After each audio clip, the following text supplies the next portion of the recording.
have a very awkward hand, and Orange's hand is almost awkward enough to potentially get X-Hope there. The one issue is Orange is just going infinite right now with this youthful Brewmaster.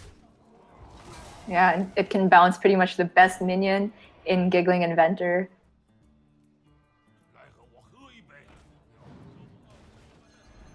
Yeah, this is the infamous play of how they go infinite here, just by constantly bouncing back the Brewmasters over and over. It's pretty disgusting.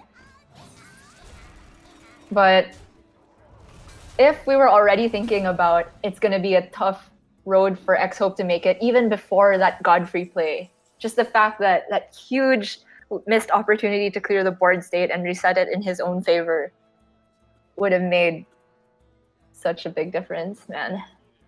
Yeah, I definitely think this game would have gone on much longer than what it had, but I still think Orange was in a very strong position to take that, even with, that misstep in the Godfrey play that was made by X-Hope, just because Orange has that infinite capability that X-Hope physically cannot deal with. Yeah, the best he could do is set up, a 7 Void Lord board somehow.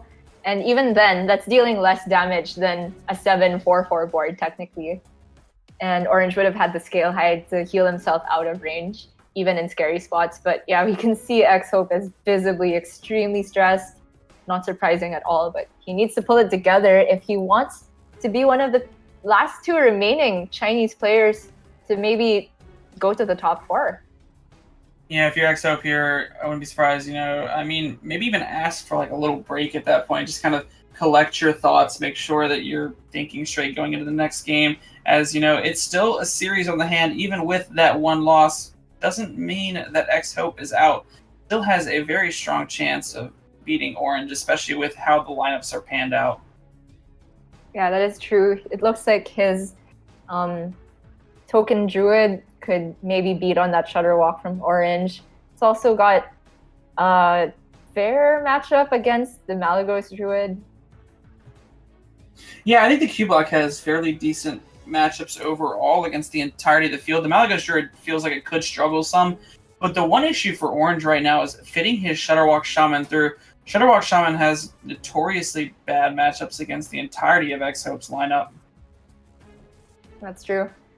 But he did manage to get a win that I would say is expected at some point. The Quest Rogue feels like it would be able to prey on these lower decks from X-Hope. So if X-Hope can somehow get past that one loss and look at it objectively, that's a deck that he maybe was expecting to lose to at some point, then he isn't in the worst spot ever.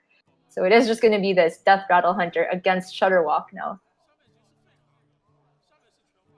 Orange does have that Prince Keliseth. We were joking, I believe, the other night about how A8 had Prince Keliseth in every single opening hand that had a Prince Keliseth in the deck.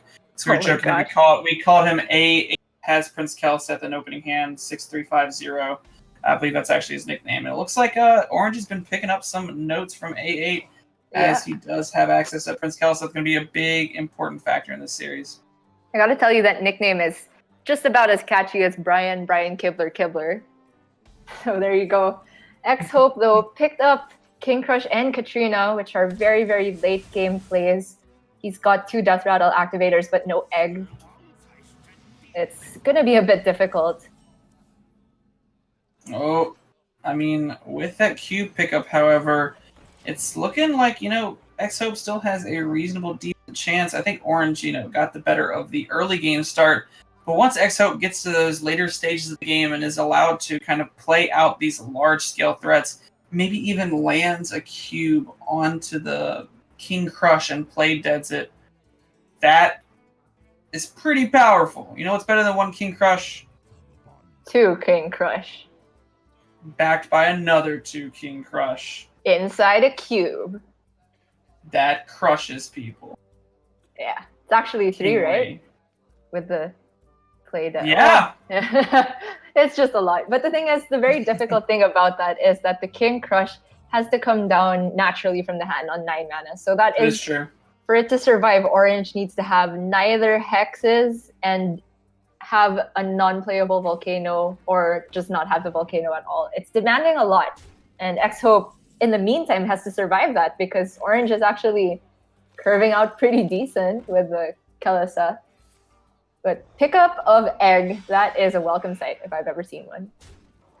I think so as well. I think X-Hope needed some kind of pressure in order to, keep this game going. He didn't really want to get tempoed out by the Shutterwalk Shaman. That's something that Shutterwalk Shaman sometimes can do if it does have that Prince Keleseth start and it is allowed to, kind of have an open board state where it can play the minions it wants to.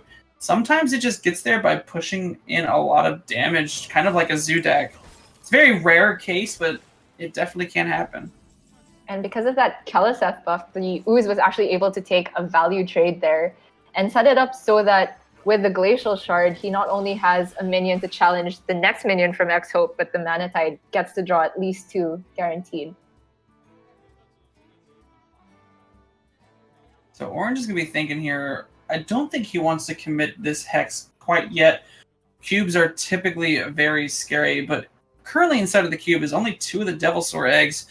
And Devilsaur egg, a lot of the times it just sits there unless there's a Mossy Horror on X-Hope's side. So I don't think Orange is too upset with that. It also will enable Orange to have that mind control tech basically at any point he decides he wants it. Yeah, I definitely like just trading away one of the 5/5s. Maybe put down your Serenite to further protect the Manatide, because Orange is still quite a few combo pieces off getting to Shutterwalk. Is he going for the Hex? Oh, okay. I was a bit interested by this because, as you mentioned, cubing the eggs is a little bit counterintuitive in this matchup because you want the cube to be there as a failsafe against Volcano. But when the minions you get past Volcano are just 2 things that can't attack, it's not quite as effective. Yeah, that is true. There are some, different points to that as well. There is the fact that maybe Orange is a little concerned that with the eggs on board, it kind of makes the AoE from Orange a little bit weaker. So that's probably what Orange is thinking. On top of, Orange is in the driver's spot right now and has had full command of the board almost every single turn. So by hexing that cube, it makes sure that he is still in charge of the board for each and every turn. And Orange currently has assembled every single combo piece that he needs for this Shutterwalk, which is the way you win this matchup, by getting to that Shutterwalk ASAP. Yeah, that is insane. This is like the top, how many? Less than 15 cards in the deck. And yes, it is only going to be 1 Serenite proc, so Orange won't necessarily be going for Shutterwalk on curve. But this is a really powerful start, and Orange has the capability to draw 2 with Farsight. Yeah, I think Orange right now is trying to maximize his chances of making sure this Shutterwalk doesn't whiff. He's still at an extremely healthy life total and doesn't have to worry about getting out-pressured to the game too much. So as long as he increases his odds of that Shutterwalk not whiffing, he's in a pretty good spot. Yeah, and hate to bring this up, but speaking of big blunders in the tournament so far, aside from X-Hope's missed Godfrey, Orange also did make a big mistake with Shutterwalk in a previous game this tournament. It was kind of a tricky one. It had to be that Sandbinder still had an elemental left in the deck, but he definitely could have waited before playing Shutterwalk so as not to overdraw it. So I'm sure Orange is going to be very, very careful about that this time. Yeah, I think he definitely, has taken back some time to be careful about that. I mean, there is a lot at stake for this tournament. The winner does receive Aston Martin, which is obviously a great prize that, you don't really want to be thinking about the mistakes in the past, but you obviously have to be acknowledgeable of it just because, it happens. You got to move on from it and you got to play better the next time. So Orange right now has been playing pretty well, and, with the Shutterwalk Shaman, he's going to be able to hopefully get to his combo as quickly as possible. That way he can end the game, because right now X-Hope understands that he is a bit behind and he needs to start pushing that face damage. Yeah, and very smartly plays around the mind control tech in that board state. That was also why he went for the Rexar on curve, even though sometimes it feels like having the smart hero power doesn't feel like enough pressure. It is pressure. The DK can actually put together a lot more pressure. So, as you said, every deck is a face deck at heart. So even if you switch out the Smart Hero power, the game plan's still the same. And to be honest, I wouldn't be surprised from Orange's side if he were to just make a play like the Chain Gang, the coin on the 3-4, or I'm sorry, the coin on the Life Drinker, and even an MC Tech, because you really want to get all of these in the pool for the Shutterwalk in the next couple of turns. It also sets up for Grumble. It also maximizes the chances of, getting that Shutterwalk down on turn 9, which I think is the only way X-Hope wins, is if he can out-pressure before Shutterwalk comes down. I was thinking about maybe going for some kind of Lightning Storm play along with the Chain Gang to try and protect your board as much as possible so that you could bounce a Chain Gang with Grumble. But this is just going for beeline towards Shutterwalk, which I can definitely respect. And as it turns out, one Chain Gang will still survive. Yeah, I think most of the time the Chain Gang does survive unless X-Hope has to play in order to kill it off, and I don't think X-Hope can really afford to make those awkward plays. X-Hope is still playing around that Mind Control Tech Grumble, which is a little, crazy to see, but it definitely makes sense that he doesn't want to fall into the trap of either the second Mind Control Tech, or if Grumble does get played, being able to do that. And now if you're Orange here, I think you set this play up last turn. You just want to go ahead and commit to it, play out that Grumble, and then go ahead and play out the Chain Gang plus the Life Drinker. Just get them back in the pool. Still taunts up for a little bit. Still have that MC Tech for later on, and it sets up a beautiful Shutterwalk on the following turn.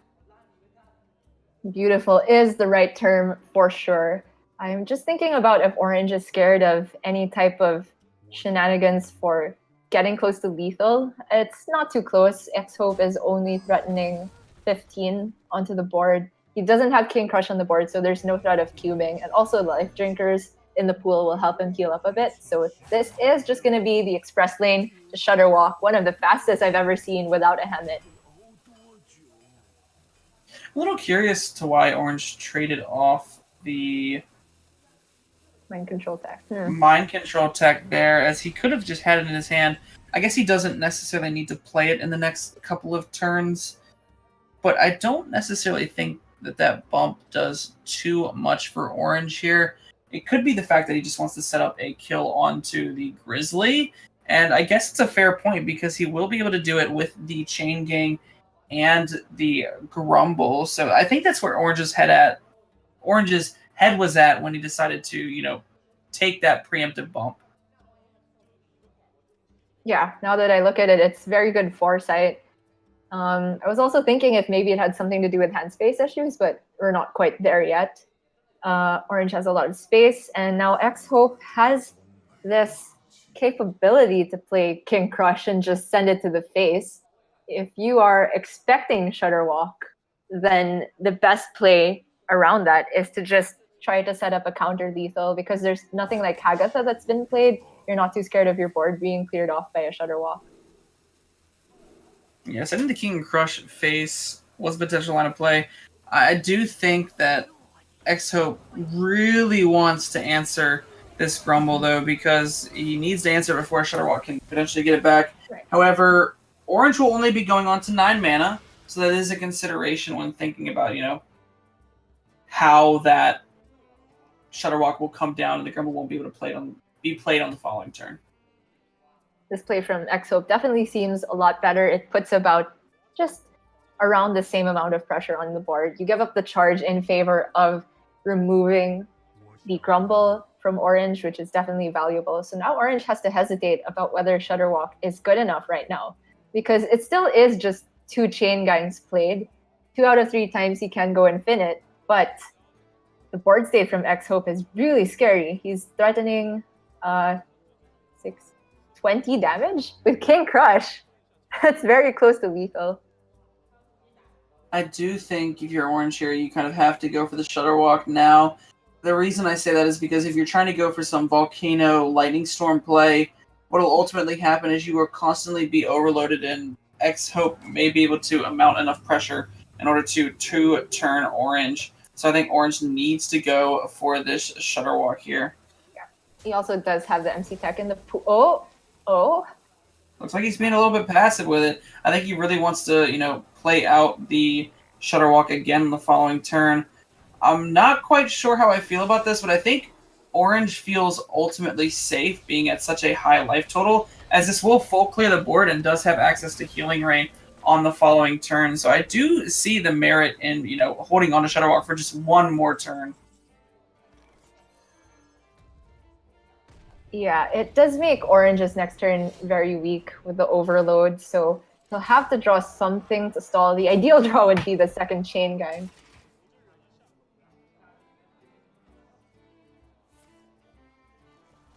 So let's get that Mana Touch out and we'll be able to allow him to draw to that second Chain Gang.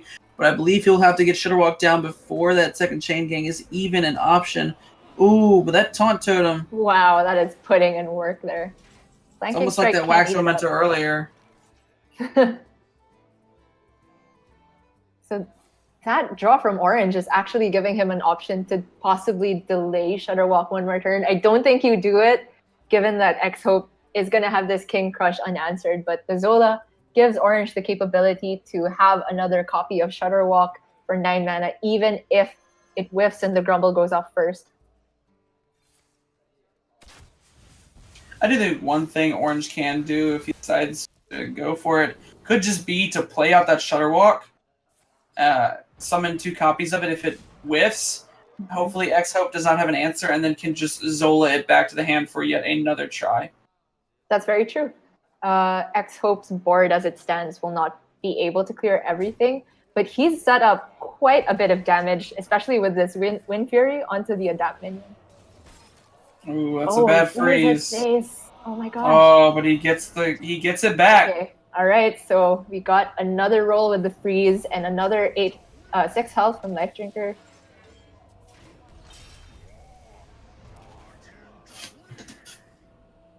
I mean, this is just game, I believe. I don't think there's anything that X-Hope can do. Even if it were to whiff twice on the freeze, I just don't think there's enough damage on the follow-up, no matter what beast were to be created. Yeah, most likely not. So there you have it. Of course, he will just try to build a beast first, I think. I mean, I guess for semantics' sake, might as well build that beast, see what, it could have been, but I don't think there's anything really that saves him here. And X-Hope is going to fall 2-0 to Orange right now. Orange is one more game away from making it to that top 4 and one more game closer to winning his very own Aston Martin. Oh, it's gonna shape up to be quite an epic top 4, no matter which way you slice it. I gotta say, even with big names like Andreas and RDU falling in the top 16 stage, everybody who's made it so far has had some big tournament results previously. Yeah, I mean, these are invited players for a reason. They all have those, Covenant results, and the accolades to their name are quite impressive. And, Orange has a bunch of accolades. I don't think I can count on my hands and toes, my fingers and toes, how many accolades he has. He's just got too many. I can't count with the hair on my head either. It's just too many. And then he's hoping to add a car to that as well. The crowning glory. And gotta say, we could be close to having another 3-0 of the day, which is in stark contrast to the days that I've cast so far, where almost every game has gone to 3-2. Yeah, most of the games have gone to 3-2.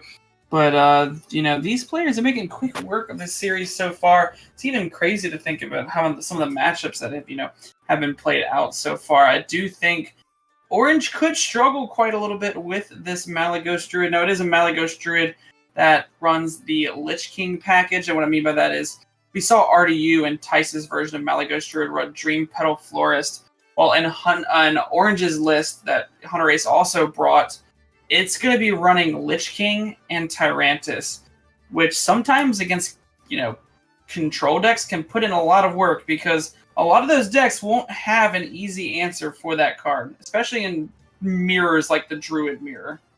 Yeah, I mean, the simple way of putting it is, if Bear Shark is a good card against control decks, then obviously Tyrantus should be too. It's just a giant Bear Shark. And if you know Bear, so it's kind of got those levels, right? Fairy Dragon was the OG, the original control killer, and then Bear Shark came into the forefront and showed how powerful just making everything bigger gets. And then you jump straight from Bear Shark to Tyrantus. You go from a baby dragon to a animal hybrid thing to what made everything else extinct while the dinosaurs were alive in Tyrantus. I couldn't put it any better myself. Nobody needs 5-4s and 6-5s. Let's just get some 12-12s in here. I think that's the most linear step. I think 3-2, 4-3, 12-12. I think that's just how math works. Yeah, the math checks out 100%. Well, anyway, it seems like if X-Hope needs to win this year, if X-Hope wants to win this series, and of course he does, he needs to sweep that Tyrantus. And of the decks that he has, I feel like this Death Rattle Hunter should be pretty well positioned to do so. Token Druid has got some juice, although it's the version that runs only one Strong Shell. So the game against your opponent's Spreading Plague is not as strong. Yeah, it's not as strong, but it's still a very powerful deck, and I think the Malagos Druid, unless it gets off to a very explosive start, will have some difficulty there. I think overall it could be the potential for X-Hope to reverse sweep this Malagos Druid. We're looking at the matchups like we were mentioning earlier. You already mentioned the Death Rattle Hunter, which is a very favorable matchup, and this Token Druid, but also still has access to that Q block, which I think is going to struggle the most. But I would say overall, with how much Skull the Minari has been seen in these past games, that it could be no problem for X-Hope whatsoever. Yeah, just has to clear his head and forget about that first game. Malagos Druid, though, however, it is Orange's pet deck, one of the decks that he has the most experience with, regarded as one of the best ladder players with Malagos Druid. And I do remember that he was also chosen to be one of the show match players with Hunter Ace for playing Malagos Druid against Zoo. Yeah, and Hunter Ace has fallen already, though.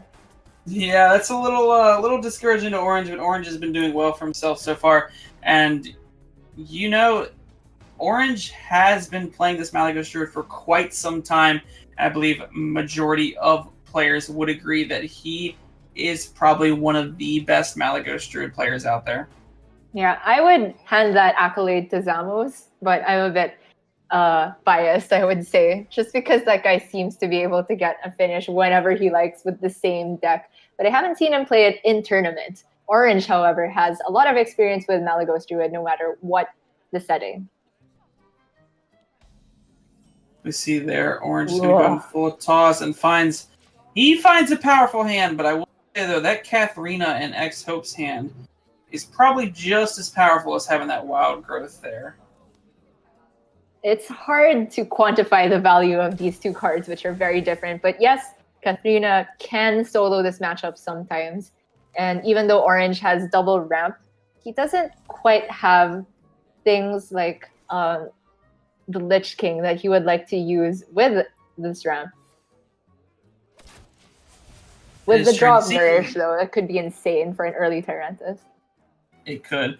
I will say, you see X-Hope be very resilient here. Didn't want to 3 drops, understands that he doesn't really need to do that. He really wants that Death Rattle enabler for later on. And to be honest, a lot of times in this matchup, I would not be surprised if Katharina were just a keep. Katharina is that crucial to this kind of, game plan, and it is that powerful of a card. You can definitely see why, with all of the synergies of Cube and things like that. And also the Malagos Druid is not running the MC techs, which we sometimes see as, tech cards against this matchup in particular. It's really effective. So Orange will struggle to be removing the individual minions from X-Hope.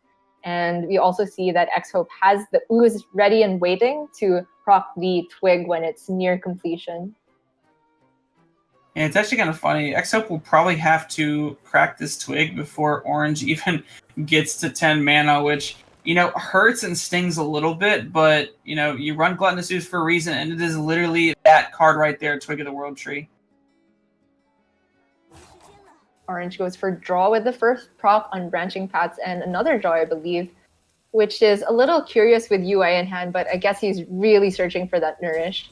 It's always the awkward dilemma is when you choose to draw with your branching paths and don't hit the ramp, suddenly the UI is completely unplayable even when you're at 10 mana.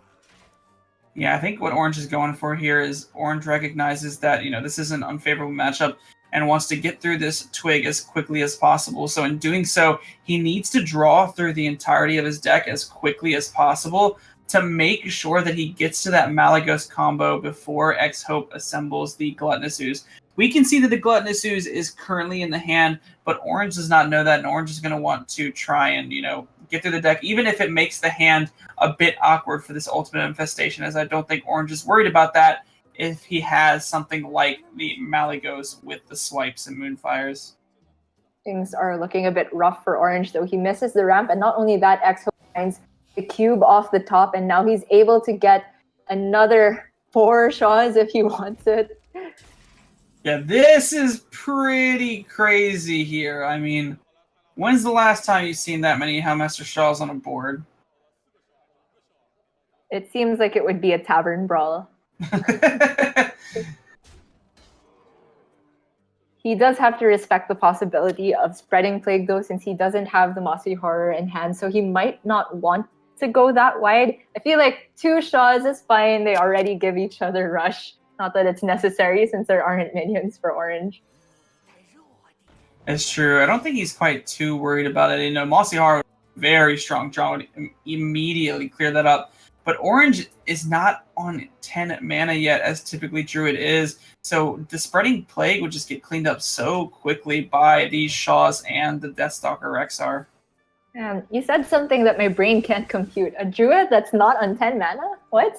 Is this? I know, it's crazy, right? It's almost like they're playing fair. It's weird to think about. What a strange world we live in. But now it's wow, this hand for Orange is looking way too clunky. Not even a Plague to be able to put down this Arcane Tyrant. He will have access to coin one of his 9-drops next turn, but he'll be taking so much damage in the process. I know, and the worst feeling about all of this is that Orange, has this very, I guess, large mana worth of, he has a lot of mana in his hand, and he's going to look so forward to playing out this Twig next turn, just to make a very powerful swing turn with the Malagos and the swipes and the flute. But X-Hope has the Gluttonous Ooze, so none of that's going to be a thing. That is a heartbreaker. Yeah, the hand from Orange is upwards of 50 mana last turn or something. Yeah, the best he could do now is hope to draw Spreading Plague to somehow give him time to play out Malagos, and then follow up the Goose with Bloop Swipe. But even then, the cube is still on board, so if you swipe that, 2 Houndmaster Shaws come out even if you clear the rest of the board. Okay, with Moonfire, it's a possibility, but he doesn't have the Spreading Plague to stall, so... I'm trying to think of the potential lines of play here for Orange. He doesn't have that much he's working with, but he needs to find some way of setting up some kind of lethal. And you saw X-Hope actually play around this by committing the Play Dead to make sure that there's enough damage to end the game on the following turn. That way Orange does not have the luxury of maybe tempoing out a Malagos in order to play it with the Forbiddenous Flute on the following turn. As it stands, Orange has to commit at least he has to remove 2 minions just to survive, so he has to commit Malagos, right? Oh, he's actually just gonna use Moonfire and UI despite overdrawing. Okay, that makes sense. Yeah, I think he kind of has to go for this because he has to fight for the board back somehow. That way he can get the Malagos down on the future turns. But it just feels so bad to go for this. Not to mention, King Crush will be online next turn, and whatever comes out of Katrina will have Rush. So Orange is just going to play out everything to the board. Doesn't have time to go for the Mali into Floop Swipe.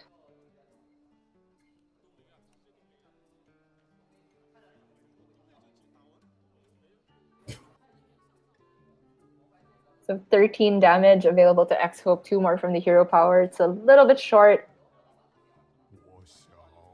Yeah, so now Exope has to be worried about, how much damage does he want to take on the backswing? He can push a lot of damage, but I think he needs to take some trades here, or it could get a little bit dicey, as there still is branching paths inside of the deck for orange. I don't think Exope can allow, the majority of these minions to stick around. So what does he want to do with that? I think Katharina is just the obvious play here. With Witchwood Grizzly, it does put a taunt in the way. So let's say orange, he's already used one branching path, right? So if he were to give everything else to attack, it would be 23 damage, of which 12 would have to go into the bear. So Exhope, I don't think he had to clear anything more than just that one minion. And he's only clearing it because Katrina has rush and not charge. So this just looks like sense. CG. Oh, Plague, but Mossy. It was looking pretty good for Exhope. It's still looking really good for Exhope. Orange can Plague and branching for attack. That is the classic anti-Mossy Horror type of strategy, but it's only stalling as far as I can see. I mean, I think if you're Exhope here, you have to go for it, no matter if it is just stalling or not. I'm sorry, Orange, because that is literally Orange's only play. I don't see anything else that Orange can do to live for a turn. He really needs to go for this play to try and soften up the board state as much as possible and try and find some way to set up lethal. So with the Moonfire, it will actually allow Orange to reduce damage by 3, essentially. Yeah, I don't believe there's a Savannah High main in the list for Exhope. He went for a more, traditional, I guess I would say. Double checking right now. Yep, no Savannah High main, just the 2 Witchwood Grizzlies and the King Crush in his list. This is looking like a lethal puzzle to me. Rexar looks really good here, but I would have liked to see Exhope look at it a little bit longer, unless he's already spotted the lethal. Looks like he is. With the rushes onto the Houndmaster Shaws, yeah, that's way more than enough. Yeah, but Exhope is going to come back in the series. No hesitation at all from him, and now he finally puts himself onto the board, starting what could be a reverse sweep onto the Malagos Druid, and we saw a little bit of a shot of the crowd there. Of course, they're happy to see their countrymen trying to fight back in the series. Yeah, we were talking about earlier, if there's any deck that Exhope can reverse sweep in Orange's lineup, it is this Malagos Druid, as it does have quite an uphill battle to climb through these decks. But the one thing is, if you have to play your deck 3 times, even into unfavorables, eventually, most of the time, you get that win, even if they are pretty bad matchups or just 60-40 matchups, because you have to play them multiple times in the series, and your opponent has to beat it multiple times in the series. So although Orange, could get reverse swept on this Malagos Druid, he's still in the better position, I would say, just already being up 2-0. Yeah, I completely agree. That is the whole point of Conquest sometimes, when you have that one deck. And sometimes that affects the queue order for players. They're like, okay, I'm just going to try to get my best matchups out of the way first so that I have 3 chances with my last deck. A lot of people differ on their philosophy on queue order. Some say it's just better to completely randomize. Yeah, it's definitely a difficult call. I'm an avid believer of, queue order matters a bit, but I've talked to a lot of players who feel as if, you really, if both players decide to go for this approach of not trying to give their opponent an edge by making it, quote unquote random, then there's no edge to be gained, and that's the best way to approach it. But I do think sometimes you can kind of get a read on what your opponent may do and maybe try and get it that way. But it's definitely a difficult thing to assess, especially because of how, obscure it gets at times. So it is going to be Exhope's Token Druid now, and Orange's second try on the Malagos Druid misses ramp for Orange and gets 2 very expensive cards in his opening hand. Exhope has that wild growth, and the early Malfurion, I cannot overstate the importance of this in any Druid mirror. It just allows you the flexibility to not only remove minions easily, but if the game goes to fatigue, which is actually a possibility in this matchup, then having the early Malfurion gives you such a huge advantage. It does. I think Orange is going to try and make sure this doesn't go to fatigue. He really wants to assemble those and end as possible. And there you see X-Hope just getting extremely aggressive, playing that out. And I really like this with the newer version of the token druid because you have more board states to create.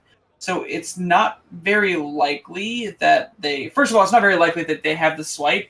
But even if they have something like the swipe, you can kind of capitalize on other board states you make, and the swipe is, more powerful there. But there we see swipe is just a turn too late. Yeah, that is such a bad feeling, and X-Hope can immediately push a lot of damage with Savage Roar. 18, and then his own hero power to the face. I kind of like it. Yeah, it's really good here. I think Orange here, at some point, he had to be sure after seeing the Wisp play that there would be burst coming out. But I think he should be happy that there's no power of the wild, at least so that Swipe can clear it off the next turn.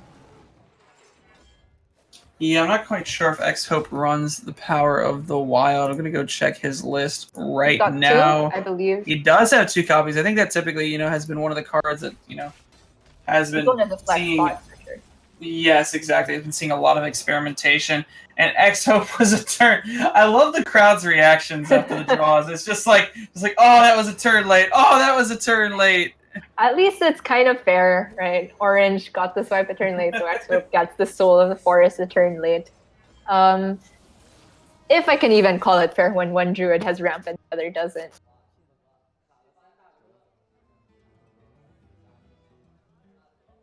So Orange, man, I feel like it might just have to be the Tempo Arcane Tyrant here. Feels bad, but without any expensive spells in hand, you're not going to play it anytime soon anyway. Yeah, the Tempo Arcane Tyrant never feels that great, but sometimes you got to do what you got to do, and just, getting a body to contest the minions on the board is very important for Orange right now, so you can't blame him for doing it. Sometimes you just got to grit your teeth and make that awkward play.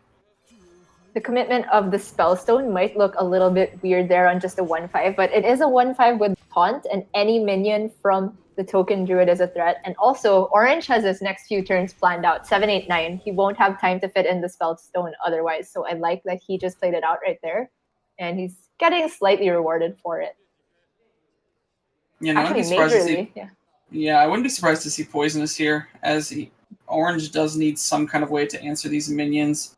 Even if they do get that Soul of the Forest buff, I don't think Orange is too upset, as, larger minions will come down in the process. Yeah, unfortunately for Orange, only one of the spiders will be... Oh, wow, he actually goes for Taunt here. I'm surprised by that. Just because... Well, I suppose you can be scared because your opponent has that powered up hero power to be able to clear one of the spiders right away, but this is the ultimate punish, the Strong Shell Scavenger. Things are really not looking good for Orange. No, they're not. We're seeing how powerful, X-Hope's lineup is against Orange's Malagos Druid. Most Orange can really do right here is play a Lich King, hope that X-Hope doesn't have the greatest way of getting through it.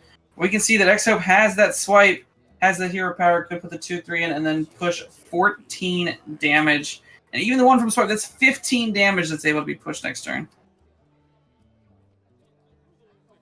It is absolutely insane.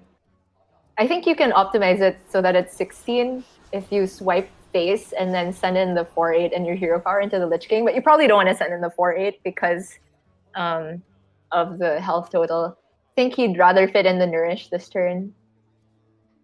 Yeah, if you're playing the Nourish, then you most likely want to go ahead and you kind of have to put that 5/5 in, as you do push 1 less damage, but you make your board much more resilient against a lot of the AoEs. But then again, I don't know what AoEs cleaning up 5/5s at this late stage of the game. It would have had to been the Doom Pact for Orange, but even then, he still gets the Treants. And X Hope is actually just gonna get super aggressive with this. And what? Oh, okay. Trading this way to make sure that I he like this has a lot. 3 minions. Okay, yeah. The 3 strongest minions at full health, so they demand lots of pieces of removal for Orange to deal with. And I think that's... Man, I don't see a way out. Yeah. Okay, you can Alex, Straza, and Nashor. No, that doesn't do it.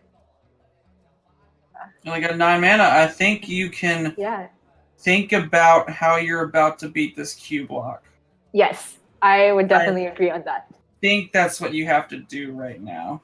And you cannot rely on them failing their Godfrey again. Yeah, you're not. I think X Hope learned his lesson with that, and X Hope is going to tie up the series 2-2. Gee, we got a game on our hands. Yeah, the story of reverse sweeps could be coming true again, but this time it's now the Chinese player that is possibly able to reverse sweep one of the European players. But I don't want to make any predictions. Both of these players have huge followings in China that I'm told. Of course, X Hope is the hometown hero, but just like Colento, Orange has a solid fan base as well. Yeah, I believe Orange has won multiple, or at least done well in multiple different tournaments over in China. For instance, I did have the pleasure of casting Titanar, which I believe the Titanar Invitational. Orange was the winner of that, received that lovely trophy over there. So a lot of players in China and a lot of fans in China definitely know Orange's name, along with the English-speaking audience. One is really tense, and when I'm thinking about the Q block versus Malygos Druid matchup, I'm inclined to give it to the Malygos Druid just because they have that incredible amount of burst, and if the Q block hasn't saved their Spellstone / Dark Pacts, or they haven't had Gul'dan early enough, they can just fall to repeated spells going face even without the full Malygos Twig combo. Definitely makes sense. I mean, that's part of the reason why Malygos Druid has, a fairly strong chance against the Even Warlock, is they will constantly life tap and constantly get themselves down to those low health totals, whereas Orange's goal is just to go ahead and ramp up, go ahead and get that Malygos, and then go ahead and win the game. Ramp, Mally, win. That seems like the very, very simplified and accurate explanation of how this deck works. Of course, as you mentioned, X Hope has been having a lot of luck with his Skull of the Minari so far. So if that gets down early and several Doom Guards come down, the only answers for the Druid are like naturalized. Even a fully upgraded Spellstone can't deal with a Doom Guard in one shot. Yeah, the Doom Guards are a bit pesky. Sometimes, you kind of have to just tempo those minions out. We see X Hope has the possibility of keeping Gul'dan. And to be honest, I wouldn't be surprised if I saw X Hope keep Gul'dan. Definitely a hard choice. It's one of those cases where you need the Gul'dan later on in the game in order to outlive the hero powers of Malfurion, and also to kind of keep up on life just in case Orange is assembling those combo pieces. But it is such a, I guess, dead card earlier on, as you won't be able to play it for quite some time. Yeah, I honestly wouldn't know which one is more correct to do there, but both sides of the argument are very reasonable. Orange has picked up the Twig, and he has Nourish also to get to an early Lich King. So the turn 4 play is a bit, it's not sure for Orange. He could coin Nourish for ramp to get to Lich King sooner, but it doesn't really work because that only puts him at 7. It's just cleaner to go Twig and then Nourish and then Lich King. Save the coin. Definitely. I definitely like the saving of the coin, especially if something were like the Ultimate Infestation were to be picked up. It looks like Orange is opting to go for coin onto the Twig of the World Tree. I think this is because Orange picked up the Malygos, and Orange really wants to make sure that he gets through these Twig charges before X Hope can find his weapon removal. Because if X Hope finds the weapon removal, it's going to make the game much harder, especially when Orange can just go ahead and get that Twig going as quickly as possible So I do actually like the play that Orange went for of getting this twig down as quickly as possible. Yeah, it makes sense, especially since he has branching paths for draw. It doesn't delay the Lich King any longer. It just gives up a coin. As for X-Hope, we saw from that helpful little graphic that Mountain Giant was roughly 10% to draw there. Didn't quite get it though, which is a huge detriment, honestly. In the early game, if you don't get those Giants, you're essentially just letting the Druid do whatever they want. This goes to show sometimes how Q-Block can have a very awkward hand where it's not really doing anything, and that is just good for Orange. If Q-Block is not doing anything, he can just get to his quick. This game could be over in the matter of the next couple of turns. Yeah, and the Ooze has not been drawn for X-Hope yet. I guess one consolation is that the lackeys, when dead, will definitely pick up Doom Guards, which you want in this matchup more than Void Lords most of the time. But the way the game has panned out, Orange is the aggressor without having played a single minion. Oh my gosh, and he even draws a Doom Guard, so only one of the lackeys will go off. And that's if X-Hope doesn't draw the other Doom Guard. I mean, the scariest thing about this is Orange with a hero power will have set up lethal for the following turn. That's crazy. Actually, he doesn't even first swipe. Hero power. He just has lethal set up this turn while being able to play Lich King if X-Hope cannot heal in any way. What? This is the most anticlimactic game I've seen. I mean, this is game. There's no heal. There is nothing that X-Hope can do. Orange will be able to play the Malygos, swing the twig, swipe, and Moonfire all in the same turn. I guess maybe he could draw Ooze still. He could tap into the Ooze. Yes. Otherwise, that is just 15 damage, but I don't think X-Hope is thinking like he needs to play around that this soon. I don't blame him at all just for going for this kind of play. Try to get the Doom Guard out as early as possible and clear the Lich King. But wow, that is just going to be exactly 15 for Orange there. I think you have to take this calculated risk, but your opponent only having 3 cards, one of them being Malygos, one of them being... Oh. Actually, just as long as they have Malygos and 2 burn spells, that's just about game over.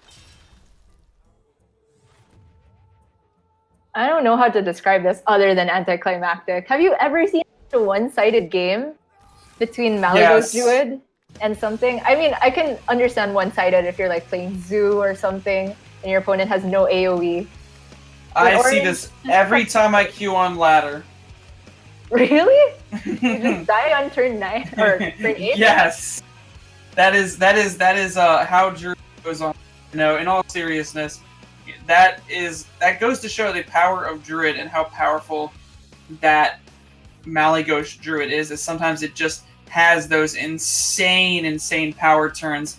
Twig of the World Tree is absolutely just a bonkers card. Nourish and Wild Growth coupled together, and then being able to finish it off. And we saw all of that was possible because Orange went for the coin Twig of the World Tree when he was on 3 mana. He could have taken the game a little bit slower by going for the Ferocious Howl, but Orange took the risk of trying to get the Twig of the World Tree over with before X-Hope could actually draw that Ooze. And that calculated risk there, it could have been, if there was one more turn in the game, it could have been a much... Yeah, the single draw of an Ooze or a healing spell could have made things go on a lot longer, but that's not the way the cards fell. And now Orange is our second player to be in the top 4, joining Tice and representing the European region. We've got an interview with Orange soon, so you guys should stay tuned for that. And later on today, we will be seeing Colento versus Shouty and Fury Hunter versus AA3650. X-Hope, the reigning champion of EU versus CN, has fallen. Do you have any favorite moments of that series, Dr. J? Malygos Druid doing Malygos Druid things. I think I just can't stress how much, Druid as a class is just so powerful, and you really have to be prepared for Druid. Although Druid did potentially have a chance of getting reverse swept, you saw there where even if X-Hope had favorables into Druid 3 times in a row, eventually Druid is going to get that hand, going to get that start that just no deck can beat. Yeah, we were memeing a little bit about, Druid always got to be 10 mana, but Orange actually won that game on 9 mana. I guess you can call it 19 mana after the twig went out, but that was really insane. I mean, I don't have any words for that. I think it was well played. I also think that, the one important decision to me that I thought was such a good play was actually coining out that twig.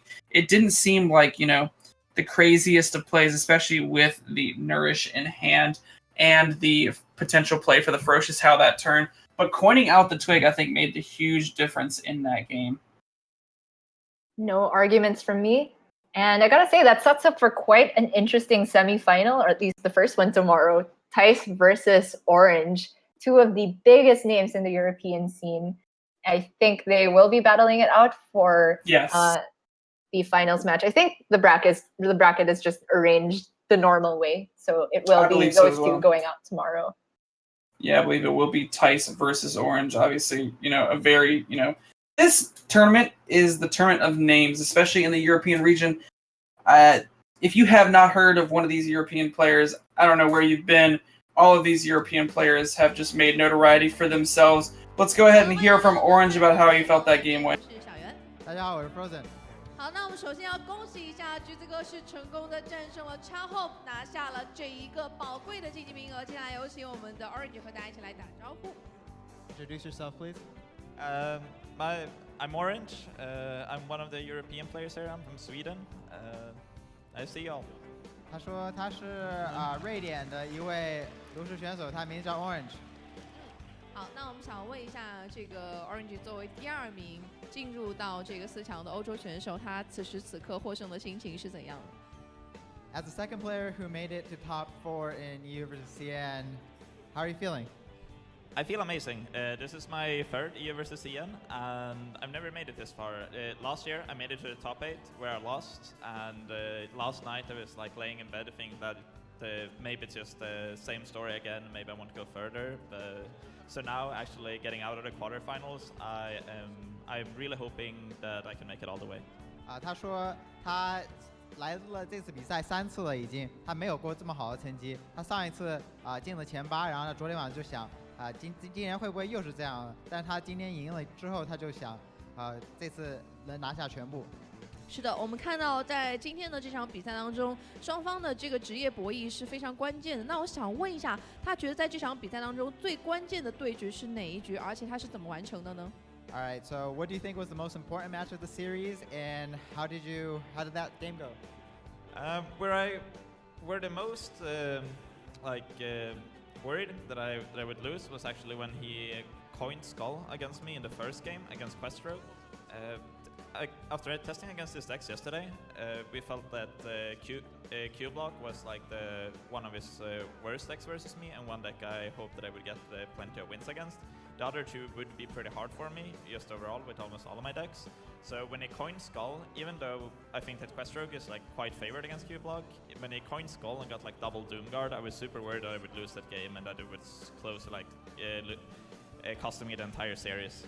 他说他对手的模块数可能是他的一个最大突破点，然后他在第一把对手硬币刀之后，他就觉得已经没有希望了，因为他打另外2个插后另外2套牌都不是非常好打，而且那一把刀还出了2个末日守护。是的，那我们也想问一下，就是在第3局他的蓝龙德对阵到对方的王羽烈的时候，他为什么在对方4费有一个杀2的时候，他5费没有去解呢？ All right, so in the match of Death Rattle Hunter versus Malagos Druid, your opponent played a turn 4 Shaw. What was your reasoning behind not clearing it? So it's gonna get quite lengthy, but the logic basically was that I knew that cube was a possibility, so I wanted to start a turn off with branching paths. And after I had drawn the branching paths, I had Malagos in my hand, and Shaw, even though if he cubes it and like play dead or terror skill stalkers that following turn, it's not like he puts like a tremendous amount of pressure on me. It's not a ton of power, and if I get to break my twig, like Malagos is pretty likely to like I can coin Mali on 8, and even if it doesn't kill him, like it clears the entire Shaw board, and the only way I lose, like by not clearing it, if it has the cube, the trigger for the cube, and the gluttonous ooze. So I wanted to not play the naturalize because like it risks. Shah was his kept card and no other kept cards in his hand, so I just wanted to minimize the risks of him drawing gluttonous ooze. And there were still over gluttonous ooze, there were a ton of things needed over that for the plan to go wrong. 他讲的挺长的，所以我来慢慢解释一下吧。他就讲他觉得对手如果要赢这把，需要肖尔、模块、触发和小软，对吧？假如说他如果有模块的话，他可能有软的概率会小一点。然后呢，而且肖尔的压力不是很大，如果他对手没有软的话，他可以8费硬币马里狗斯加上横扫把整个场面全解的话，就不太亏，不会亏，而且会非常赚一个自然平衡给后期。好的，那我们非常感谢这个 Orange 给大家带来的分享。那我们也请 Orange 稍事留步，因为接下来我们要抽取的就是现场的今天的第2个获得黄金公开赛3亚战绩黄金公开赛5周年庆典的亚特兰蒂斯酒店的入住资格。好了，那接下来有请我们的 Sugar 拿上我们的抽奖箱。好，我们有请 Orange 来抽取一个数字。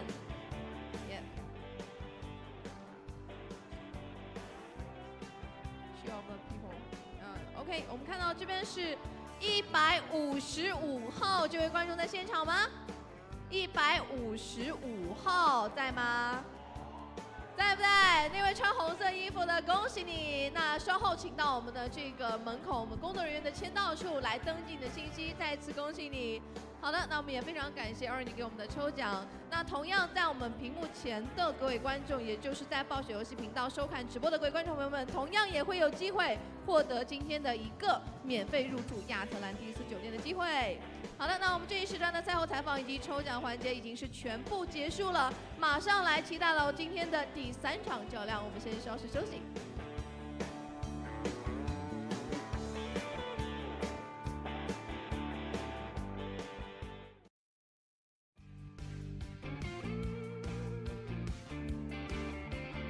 There you have it. 2 of the 4 players have been locked in for the semifinals. Tice and Orange are 2 of the European representatives. And next up, we will have the very last Chinese representative going up against Colento. It's Xiao Ti. And that will be just pretty soon, guys. So don't go anywhere. We'll be back soon.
小心，小心，大海的女儿，你听她在呼喊，海风扬起那心碎的话语，随风去，沉落海底。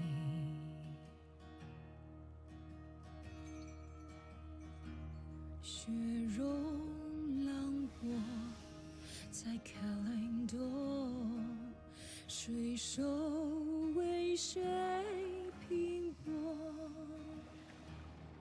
英雄陨落在费尔莫，因为他的离开。为何？哦，大海的女儿，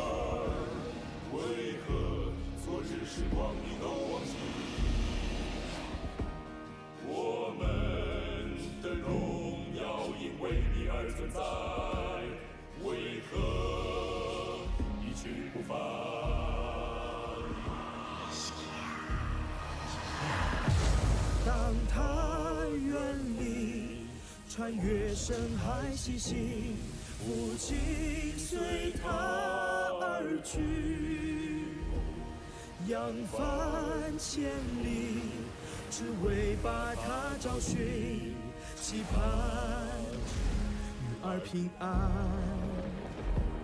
乘风破浪，来到遥远陆地，危机在等待。当他面对敌人势如潮水，女儿却袖手旁观。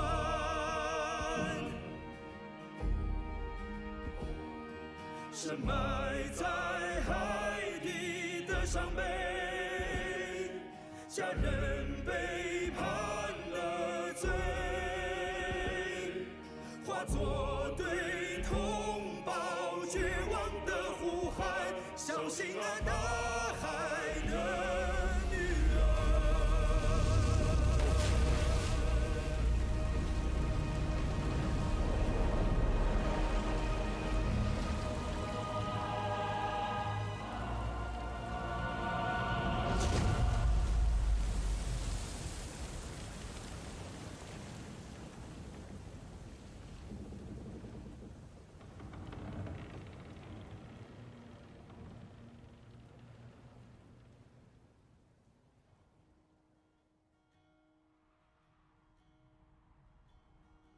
我再听了，父亲。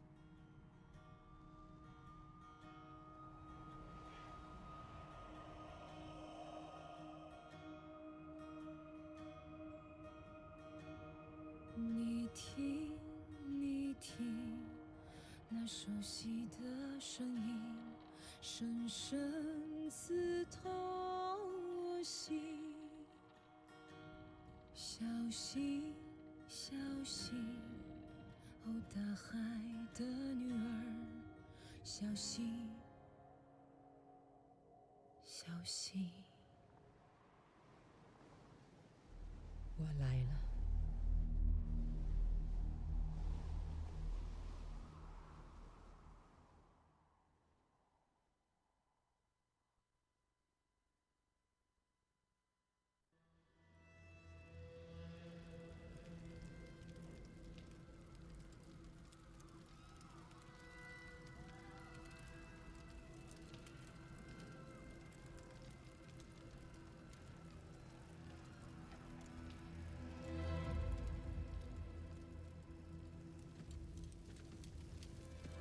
守住海岸，准备进攻泰达希尔。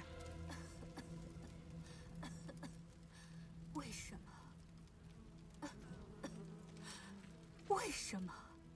你已经赢了，树上只有无辜的百姓。这可是战争。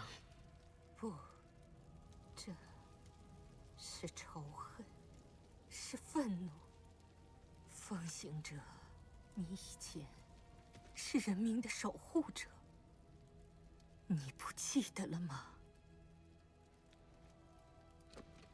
我记得自己的愚蠢。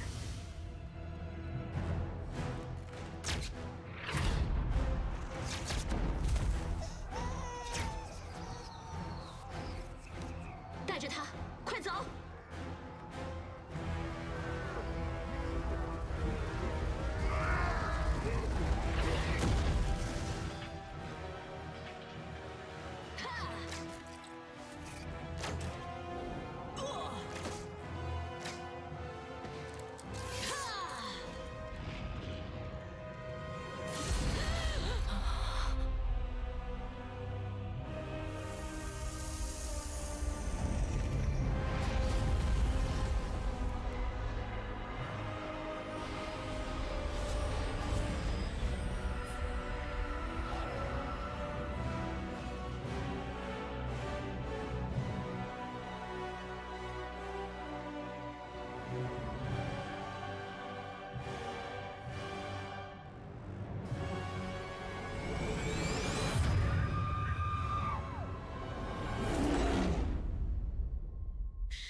即是痛苦，希望早已泯灭。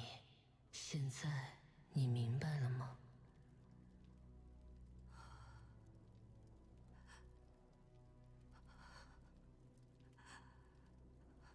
啊，别难过，你马上就会跟你爱的人团聚了。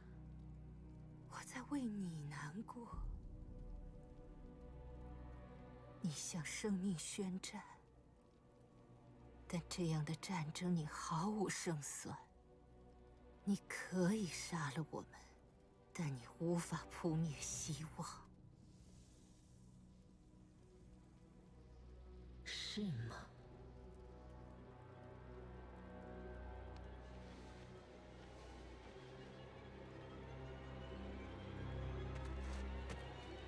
烧了它，烧光！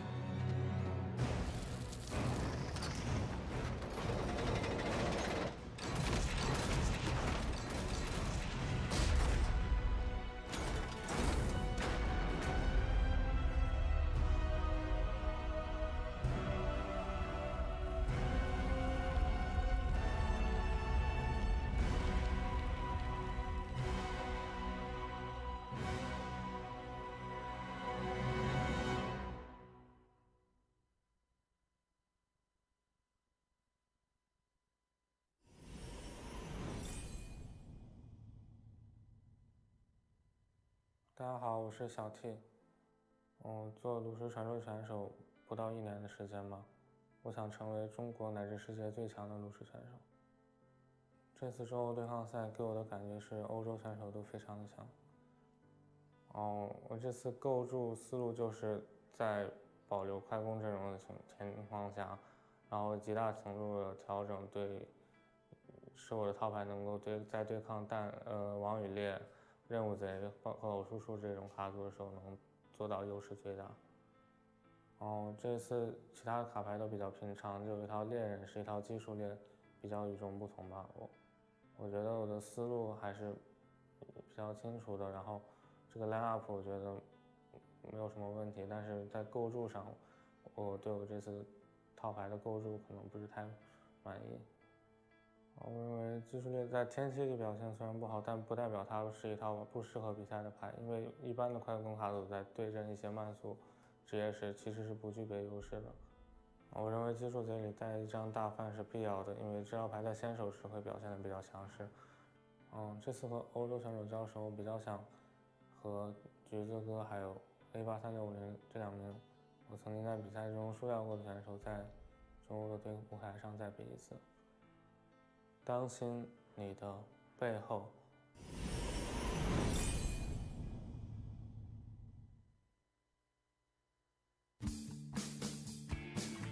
欢迎回来，这里是2018炉石传说中欧对抗赛的比赛现场，我是主持人小袁。那么今天呢是国庆节的第一天，首先要祝我们所有的玩家们以及所有的观众朋友们国庆节快乐。那么接下来我们要进行到的就是社区英雄的颁奖环节。社区英雄呢是暴雪游戏社区推出的长期社区创作者扶持计划，是一个集合了所有暴雪爱好者们的官方创作平台。无论是绘画、视频还是文字攻略，你都可以用自己的创作来打动所有的暴雪游戏的爱好者以及专业的评审们。那么最终呢，优胜者呢将会获得社区英雄专门定制的英雄之剑。那么接下来我们要通过一段 VCR 来了解一下。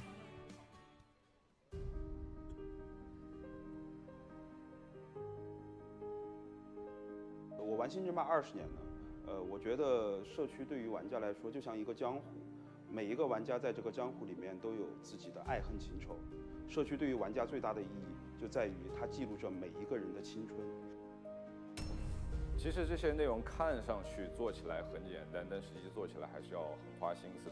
我们的玩家们都是一批非常有才的人，所以我非常期待最后他们会以一种什么样的形式把这些作品呈现给我们看。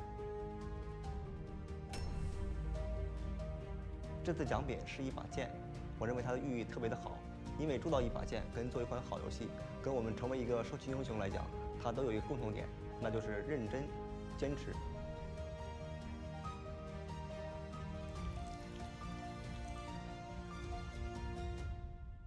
玩家们需要一部分这样的人站出来，去成为意见领袖，带给我们更多的创意和内容。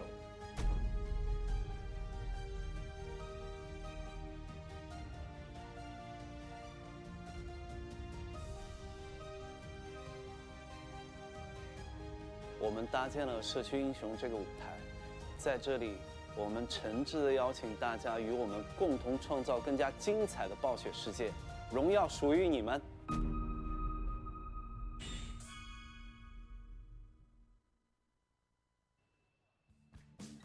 大家看到这把英雄之剑，我们能想到的不仅是暴雪游戏用它的血汗来铸造而成，同样也是各位社区英雄用自己的热爱锻造而成。那么第一期的社区英雄争霸艾泽拉斯从征集活动以来呢，共收到了数万份精彩的玩家作品。经过玩家点赞和专业评委的评审，首期优秀作品名单已经全线公布了。今天我们也有幸的邀请了其中3位的获胜代表来到现场，他们分别是夏瓦纳斯风行者的作者莫须有、cosplay 巫妖王的 coser 弥煞，以及沙画视频作者胡雪朗。让我们用热烈的掌声欢迎他们登场。好了，让我们欢迎莫须有，欢迎迷勋，欢迎我们的胡雪朗，有请各位。好了，那我们先问3位壮士，是来自于部落还是联盟？同样也介绍一下自己。我是来自山区菲拉斯的部落玩家莫须有。我是来自5区京都的联盟玩家迷勋。大家好，我是2区暗影之月的胡雪朗，为了部落。好，那我们看到今天在台上，包括我在内有3名部落玩家。那我想问一下，现场支持部落的、为部落而来的，请发出你们的欢呼声。接下来，为了联盟而登场的，请发出你们的欢呼和尖叫声。为了联盟。好，非常感谢各位的到来。那我们首先要看到的就是今天的第一位夏瓦纳斯风行者的作者，我们莫须有的作品，先来欣赏一下。哇，好，我们看到这个整个的画风都是这样的一个暗黑系，那可以介绍一下自己创作的概念理念。因为第一次接触魔兽的作品已经是10多年以前了。然后在这10多年中，我成长成了一个创作者，但是魔兽世界一直都是我的一个灵感源泉之一。这次创作这幅作品，也希望可以激励更多的创作者加入到这样一个活动中来，然后让自己的创意发光发热，为我们的社区建设以及游戏产业的发展，贡献自己的力量，让游戏这一个第9艺术能够更配得上艺术这个名号。是的，我们看到虽然绘画和暴雪游戏是2个领域，但是今天我们的作者用自己最美好的方式向我们呈现了他的热爱。好的，那我们接下来要看到的就是我们巫妖王的 coser 迷勋他的作品，请欣赏。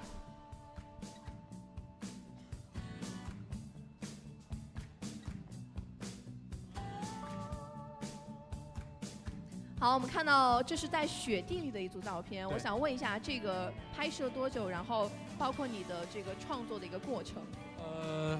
这套 cos 我们因为那边自己购置了一套巫妖王的手办嘛，然后将手办拆解以后，每个部件都就是还原它的。我想问一下，当时心疼吗？拆解的时候？拆完以后我又把它拼回去了。好，又拼回去了。好的，那我想问一下，就是为了拍这组照片，在雪地里坚持了多久？这套片子在雪地里2个小时，然后就是非常的冷。是的，我们再次感谢你用这样的方式向我们呈现了这样的不一样的巫妖王。那最后我们要欣赏到的是我们的沙画的作者胡雪朗他的作品，请看 VCR。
家好，我是胡学朗，是一名沙画老师，同时也是一名远古时期的魔兽世界玩家。阿尔萨斯对于我们这一代玩家来说，可以说是一个时代的印记。虽然它已经陨落，但这片大陆上还在谱写着新的传奇。同样，我们的人生也愈加的精彩。再见，阿尔萨斯。再见，无忧的青春。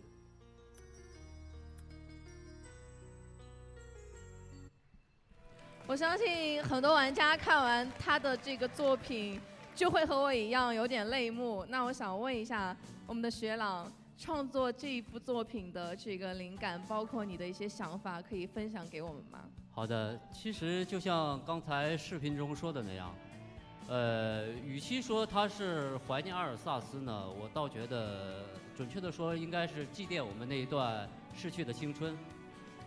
可以说我与暴雪的羁绊呢，用2个字来概括就已经很贴切了，就是10年。第一个10年呢，我和我的小伙伴们一起玩暗黑、魔兽、星际争霸，我觉得暴雪见证了我们的友情。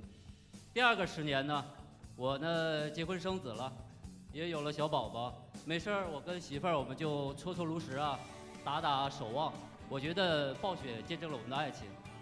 至于未来的10年，我觉得就像那边那位小姐姐，你看她还带个小妹妹来，我觉得这个就是在座各位啊未来的一个缩影，子子孙孙无穷匮也。是的，我相信大家和学朗一样，暴雪游戏还有更多的10年来陪伴我们。同样希望大家在艾德拉斯的大地上能够有更多的幸福感。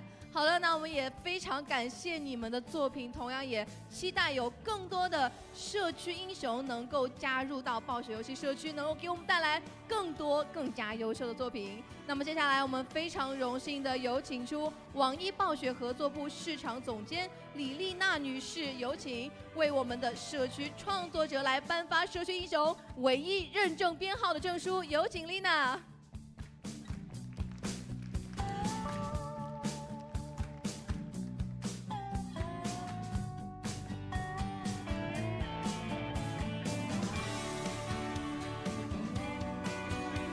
好，首先颁发的是我们第1位西亚瓦纳斯风行者的获奖者莫须有，那么第2位呢，则是我们 cosplay 巫妖王的 coser 米勋，第3位则是我们的沙画作者胡学朗。好的，再次恭喜到3位，同样也非常感谢 Lina。接下来让我们把珍贵的时光留给你们，在台上合影留念，有请。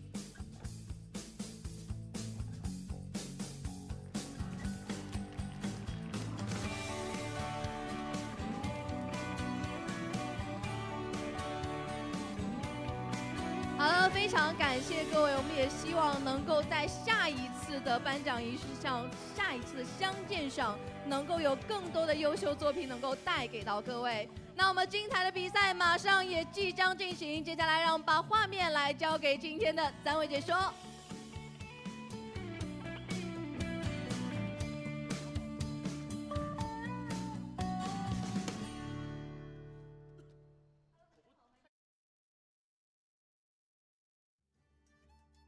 Hello, everybody. We're back. I wasn't sure quite what that was, but I think at some point we got to behold the tools of art creation there. How are you feeling, Dr. J?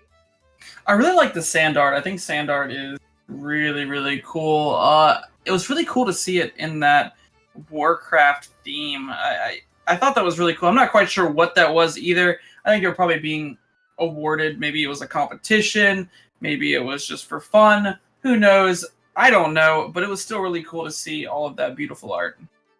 Yeah, I definitely appreciate how much into the production for these China events. I don't see anything like that at HCT. I hope Blizzard in HCT can take some notes and give us some nice side content. But anyway, we are to go into the next match, it looks like, between Colento and Xiaoti. 登场的选手，首先有请到连续4年代表欧洲出战的黑神 Colento。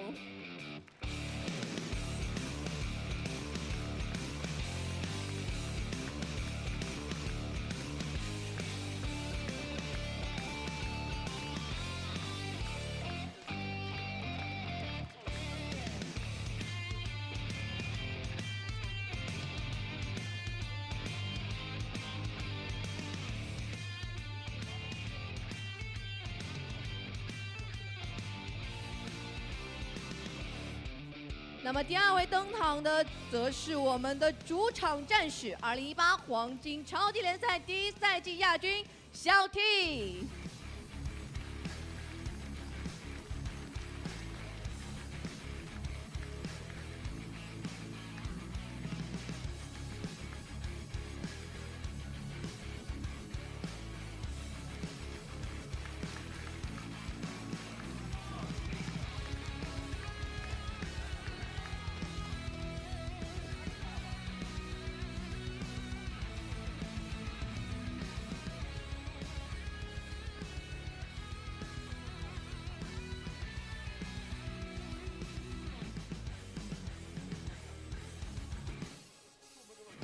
中欧对决即将再次上演，接下来让我们把画面来交给今天的3位解说。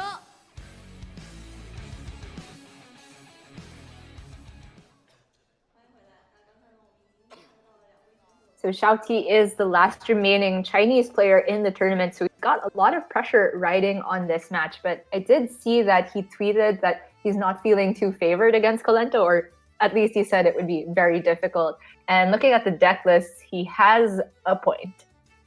Yeah, these deck lists are a bit off the wall, especially for, just good reasons. I mean, Zhao T is rocking a very aggressive lineup, but in his very aggressive lineup, he has an odd cost hunter. I personally do love this deck. I don't think it's necessarily the strongest deck, but for what Zhao T wanted to do, he really wanted to bully that Quest Rogue. Unfortunately for him, he hit Colento, and Colento does not have Quest Rogue whatsoever. Yeah, Colento's got another even shaman, which I think is very well positioned to deal with Zhao Ti's lineup, and also this Odd Rogue, which I think is the #1 target for a ban because Zhao Ti himself has these aggro decks that kind of fall to Odd Rogue, although that's what Odd Rogue and even Shaman are designed to do. They kind of take the board with very efficient plays and kind of disarm the aggro decks from the beginning. So I'm just going to pretend I can read Chinese out here and read those archetypes. It's for Colento, he's got Subject 9 Hunter, Odd Paladin, Odd Rogue, and even Shaman. Yeah, so from Colento's side, he's most likely going to ban out that Zoo Warlock. I think that is the deck that Colento is the weakest against, which is like the scariest thing to say, because typically he would leave the Zoo Warlock up because he's actually pretty fine against it. Yeah. So as you can see here, Zhao Ti's Hunter, the odd cost Hunter, has less than 40% against the entirety of Colento's lineup. That's a yikes. But I am not one to underestimate Zhao. He did take down Hunter Ace, right? And he's had some pretty good results in recent times. I know that he placed in Titanar, and he was also at the Summer Championship. And he's one of the Chinese players that has been more active in the English Twitter sphere. So I got a chance to try and see his profile, see if there's anything that we can glean about his playstyle. But instead, I ran into a bunch of pictures of food, which I always appreciate. If I remember correctly, Zhao Ti was actually there for HCT Taichung. I believe he was one of the top 16 competitors, right? My memory is failing me, but he could very well have been. There were a bunch of Taiwanese and Chinese players represented there. Very strong showing. Yeah, it was a very strong showing indeed. I do say, though, it is very poorly situated for this select matchup, and especially when you're going up against someone referred to as K-God himself, Colento. I mean, this man is a titan of the game. Oh yeah, Colento is probably the most popular player in China, and I think that might even include Chinese players. That is something. It's just because he's been around for pretty much as long as competitive Hearthstone has been around. He's one of those guys who's had the triple rank 1s on all servers, I think, and he's just been able to put out consistently good results time after time, meta after meta, and he is definitely a constant invite to these EU versus CN tournaments for good reason. Yeah, Colento is one of those players that when he is on his A game, scariest players to play against, as he does have so much notoriety, so much history, and so much skill when it comes to this game. He is one to be feared. I will say, though, that I have been very impressed with how Zhao Ti has navigated games in the past. I've had the pleasure of, watching a bunch of his games as, he was there for the championship series for summer. And he is, I believe, one of the highest, if not the highest point earner for the Chinese region. So he definitely has something to prove. And he said earlier he wanted to take on Hunter Race and beat Hunter Race because he thought Hunter Race was one of the best in the world. And now I wouldn't be surprised if he wants to take this home just to say that he defeated Colento. So we actually have a really cool story of like the old blood of Hearthstone versus new blood. Xiao definitely has been on here, but previously, before this year, I didn't hear too much about him. We were more hearing from players like Omega Zero, etc. But he is definitely a very worthy representative of the Chinese scene, and he is the only one left standing. So there is a lot of hopes riding on his shoulders. There's a lot of hopes, but he's got a pretty uphill battle to climb, as this lineup is not looking too good right now. We cannot stress enough how unfavored I think Xiao Ti is just in this lineup phase. He has some fairly weak decks to, Colento's overall strategy, and it looks like Colento's strategy is working, as he has hit those other aggro decks that he thinks he can just prey on. Yeah, 100%. And I think that Xiao Ti knows that he's quite unfavored. For sure, we saw in the bans that what we predicted is actually correct. Colento's Odd Rogue is gone, and Xiao Ti Zoo, as you said. So it is just going to be starting off with the Tempo Mage for Xiao Ti. That's what Tice did a while ago, but we know that this matchup is not necessarily the best, but we did see Tice take the win over Bunny Hopper by having that Alaneth on 6 mana. I honestly wouldn't be surprised, especially on the coin, if Xiao Ti decides to keep the Alunith, may keep the Archaeologist just to have that early game pressure. There's even some merit to keeping the Cosmic Anomaly, because if you keep the Cosmic Anomaly, you will have a fairly decent answer in the form of Spellstone, which is one of the main ways you really lose this matchup, is if your opponent goes Spellstone, you don't have that Cosmic Anomaly follow-up. But then again, that's kind of optimistic. You really have to hope to get that. But right now, that mulligan pays off, as not only does he get Cosmic Anomaly back for maybe those future turns, but gets a Mana Worm on turn 1. This is an insane start from Xiao Ti, but he's already here looking pretty nervous to be going up against K-God. No doubt that he put out a good performance. So Mana Worm into Arcanologist is the prime way to do that. Getting Alaneth early, I think, will play a huge role. But we cannot say that this game will go like it did with Tyson Bunny Hopper, because Bunny Hopper did miss out on the Spellstone there. If Colento gets that, then you're right, this Cosmic Anomaly plus Shooting Star, if it's drawn, could do some extreme work. And unfortunately for Xiao Ti, Colento does have a fine play in this Crackling Razor Maw. Really does contest this Mana Worm pretty well. And if Xiao Ti wants to potentially clear off, or at least make the Mana Worm eligible for contesting the Crackling Razor Maw, he would need to make a very awkward play. You can't just play the Arcanologist, because there's a value trade waiting.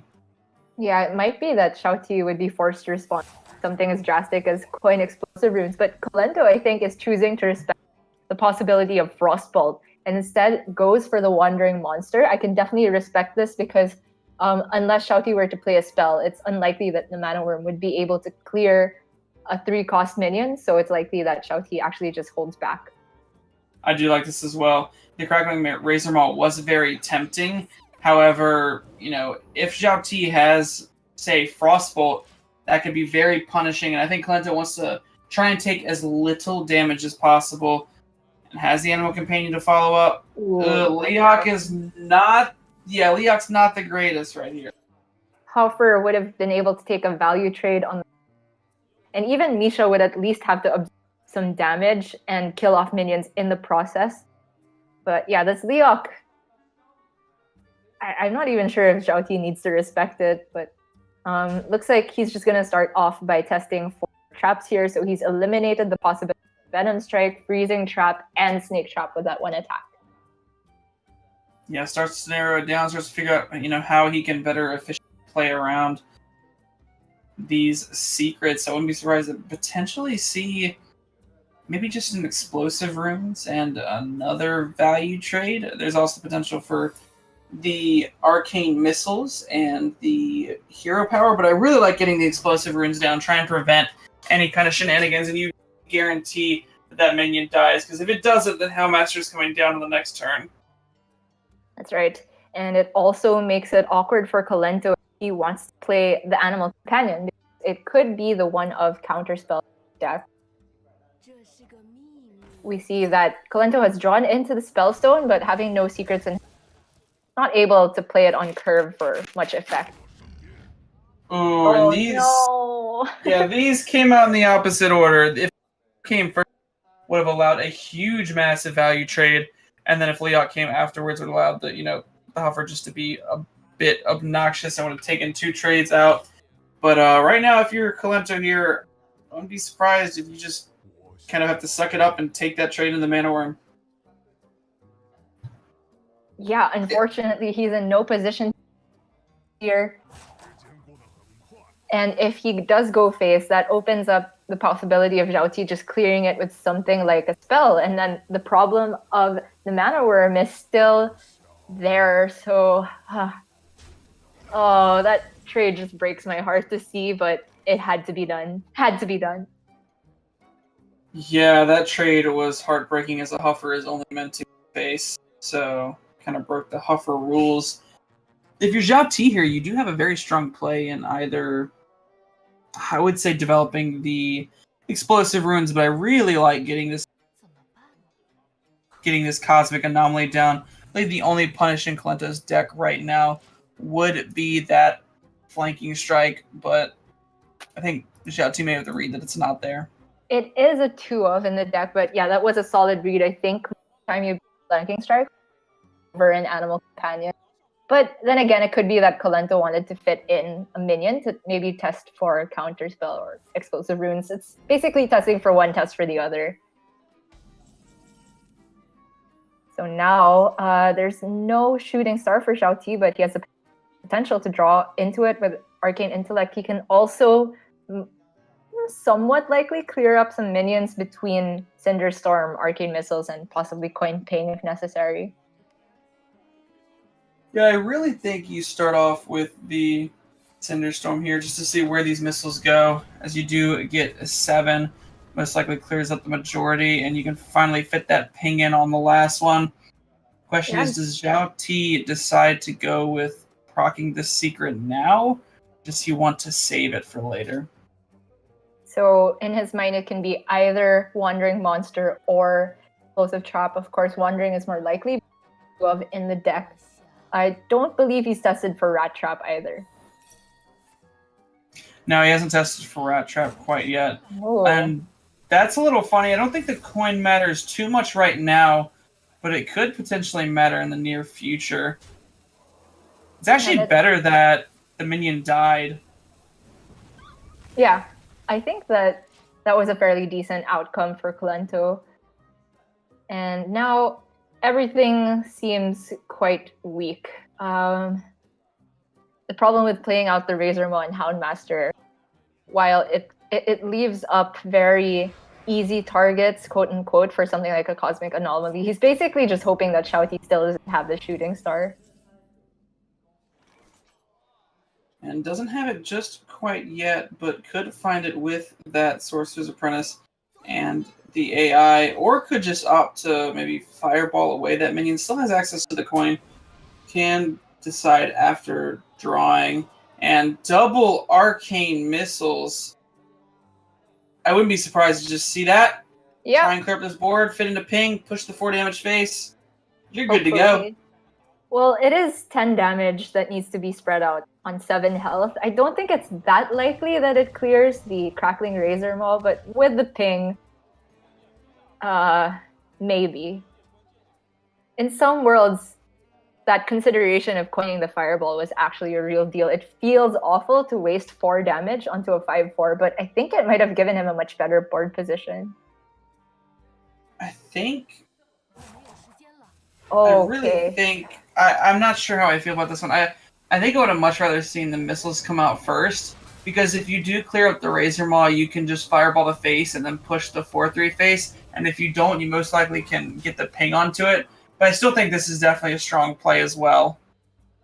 I feel like the best order there would have been to start with Fireball, and after seeing the missiles go wrong, I like that he, to salvage that play, went for the Fireball. Because I think if you go second missiles, it's possible that both the minions survive, and then it's very awkward because you can't fit in a ping anymore.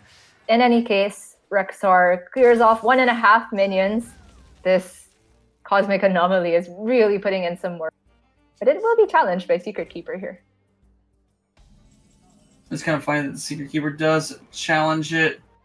Oh, there is a pretty strong play in the Stargazer Luna into Kirin Tor. And the Secret, he gets 1 draw if it's... I think it has to be exactly Shooting Star because both 1-cost Arcane Missiles have been played. So that's unfortunate. The Cosmic Anomaly will die, but Kolento's in a really good position here. Shouty's in a really good position still.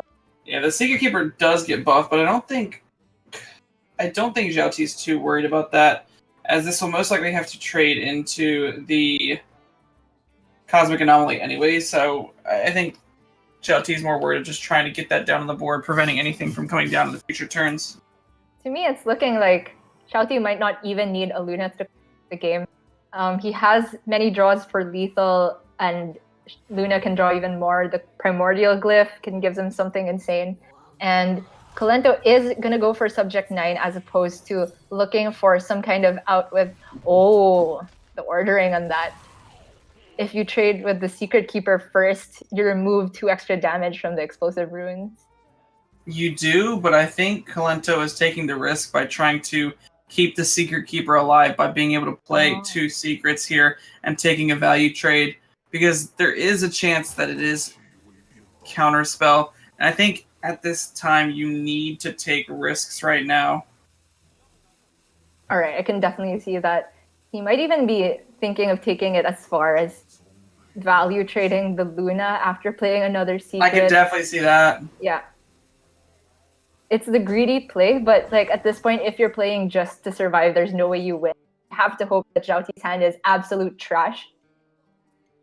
And Freezing Trap, and what was the other one? I believe the other one, I'm not actually quite sure. I did blank out for just a moment when the secrets were being played. I'm gonna guess it's Explosive. So I would guess so as well. So one of these minions will get sent back to the hand, but Shouty has outs for Glyph Lethal for days.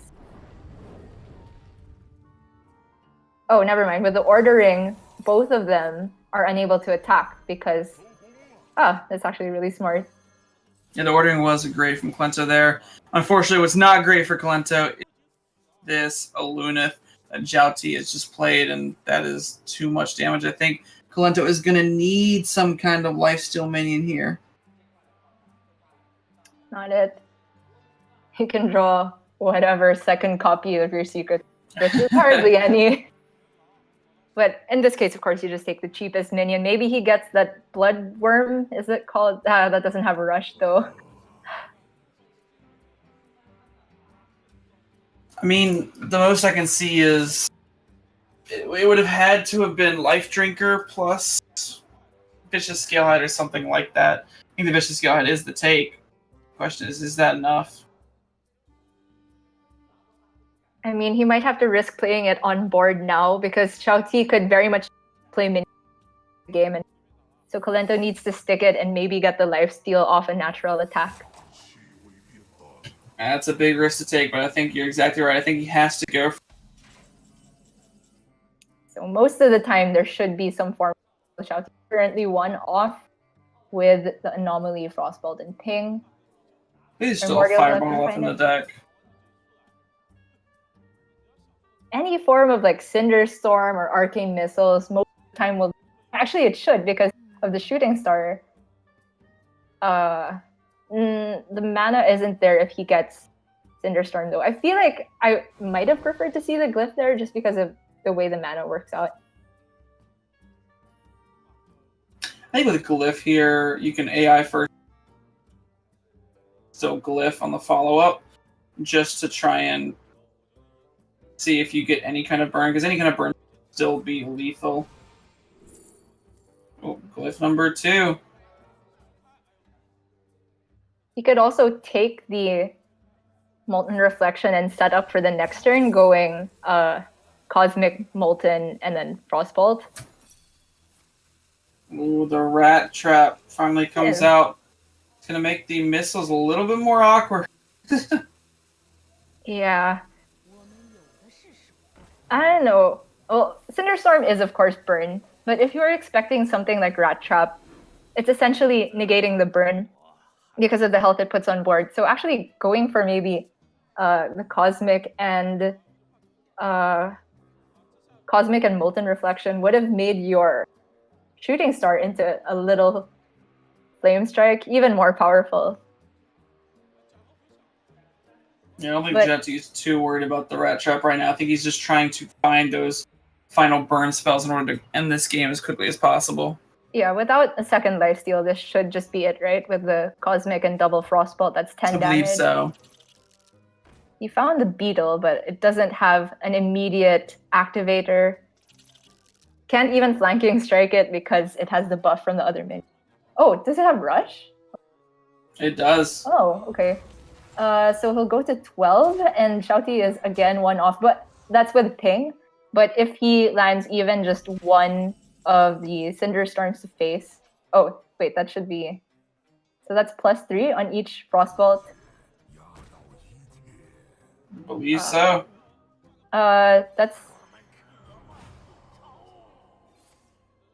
Yeah, perfect. Should just be lethal damage, and Zhao Ti just barely gripping on is going to go ahead and take that one. It was looking kind of scary for him at the end. Didn't have that Alonith. Klento was going to build those beasts and kind of trying to end the game that way, but Zhao Ti finally takes it in the end.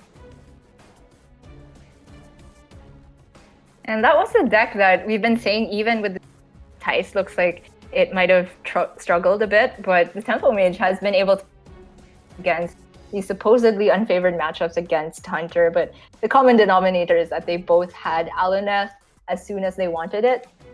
So that card really just puts in so much work, especially against a deck that doesn't run any weapons. So that's step 1 for Zhao Ti trying to take a very unfavored series. Yeah, Alunith is just insane. That's why I think sometimes you just keep it in the mulligan, and I'm a little surprised Tice earlier on just didn't keep it in the mulligan, but his situation was much different where he didn't have that those early game minions, and he kind of relied on, getting it later on because he needed those early games, whereas Zhao Ti was presented both the early game and the weapon, so it made sense that he would keep it. Yeah, everything that he needed was there for him, but there's still this big challenge of trying to with this odd Hunter, which I think should really struggle against the decks from Kalento. Even Shaman should eat that up. Odd Paladin, I'm inclined to give it to the Odd Paladin, although this is the only Hunter in the meta that runs. I wouldn't even call it in the meta, actually. It does run Unleash the Hounds, but sometimes just that constant hero power over and over summoning 1/1s is just way too much for Hunter to deal with. They would need something like a Dire Mole or that Emerald Hive Queen, and even then, it just kind of gets out of hand. So this Hunter is going to be the real struggling point for Zhao Ti, but at least he got his Mage through. I think Mage was another one of those struggling points. Trying to look at what I would expect the normal build of Odd Hunter to be. Honestly, I wouldn't know what it's like, but this deck is also including the Blackwalled Pixie for you to get that 6 damage on a 3/4 body on turn. Oh, yeah. That's real cute. But to me, it looks like if this deck is forced to run cards like that, and cards like Emerald Hive Queen, am I seeing that right? That's the one that makes your minions more expensive? That is Emerald Hive Queen, the 1 mana 2/3 that makes your minions increase by 2 in mana cost. That card, not a card we see too often, but I believe it was one of the games, the driving force behind the game in which it just kept pushing face. Well, I guess if your game plan is just to hit the heroes, you play other than that. Anyway, man, I don't know how this deck gets any work done, but I hope to be proven wrong, just because it's always nice to see things shaking up the meta a little bit. Yeah, I mean, Zhao T didn't hit exactly what he was looking for with queuing into Kalento, but he definitely did hit it in his group. But we're not going to see that quite yet. It's going to be Odd Rogue and the Secret Hunter second try Yes. for Kalento. And Zhao T, besides Leroy, looks like he's got a pretty strong hand. Yeah, I would keep all that except Leroy. And also the Secret Keeper from Kalento lines up pretty well for Shouty with his dagger, especially since Kalento doesn't have any secrets, but expect he'll mulligan one of the animal companions away. Try to get something to buff up the little Secret Keeper. Yeah, I wouldn't be surprised to see so either. I would say typically this is a pretty decent matchup overall for the Hunter, as it does have that card right there, Flanking Strike. But one of the another reasons why it was stronger in the past was because of cards like Candle Shot and coupled with the Flanking Strike. But I don't believe there are any Candle Shots in Kalento's list. It's more of that, minion-oriented version. So already the turn for Shouty feels a little bad that you don't get to immediately clear the Secret Keeper, but I think the cost of coining Dagger is far too high here. It delays both your Hench Clan thugs by quite a while, and even if Kalento were to play a Secret next turn, as long as it wasn't freezing, then you can go Argent Squire and Dagger to clear up the Keeper in the next turn. So just like playing the Argent here.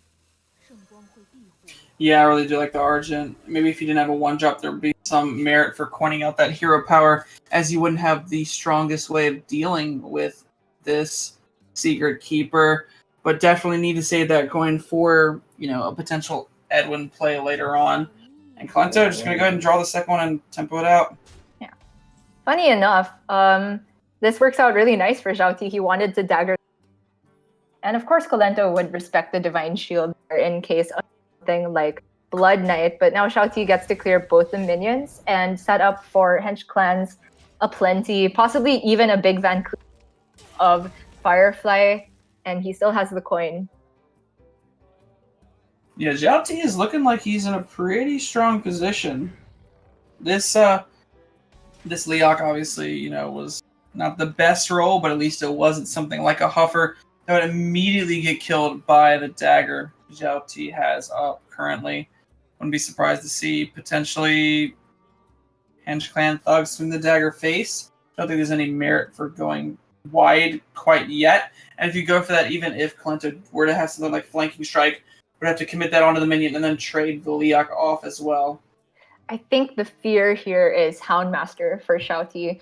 So it might seem like a waste, but he could use the Deadly Poison for one attack and still be able to coin out a 3-drop. I'm just not sure which of the 3-drop options, because the Edwin is a 6/6, the Hench Clan can keep growing. I think if you go for the Deadly Poison play, you definitely want to get the Hench Clan on board, as it will, be the most threatening immediately, and it's going to take 2 turns to get the Hench Clan thug even remotely close to it anyways. Yeah, the one thing I wouldn't like to see is a Redagger and Deadly Poison. I think that is way too onto the. So Shao Ti is going to go for the strongest minion on curve and a full clear of Kalento's board. This is Resilient to Flanking Strike. I like it. Yeah, I like this a lot. It also plays around that Houndmaster. Wow, just top deck, wow.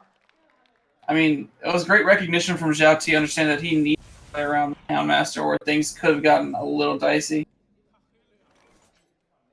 So I said a while ago that the Edwin is resilient to Flanking Strike. That is only half true. It's resilient to the hit, but because Shao Ti had to pay the price of only using the Deadly for 1 charge, he doesn't have a good way of clearing this wolf. I don't think it's a big problem, though. He can simply redevelop 2 minions, push face. Even if the Houndmaster were to come down, it kind of demands trading. And if it trades into the Hench Clan, then Shao Ti can respond with a dagger to clear it up on the backswing, and his Edwin survives. So maybe this is Kalento, looking really good. Yeah, Kalento, I was thinking he might even have to Spellstone there, but yeah, this makes more sense because you prevent the Hench Clan from growing this way.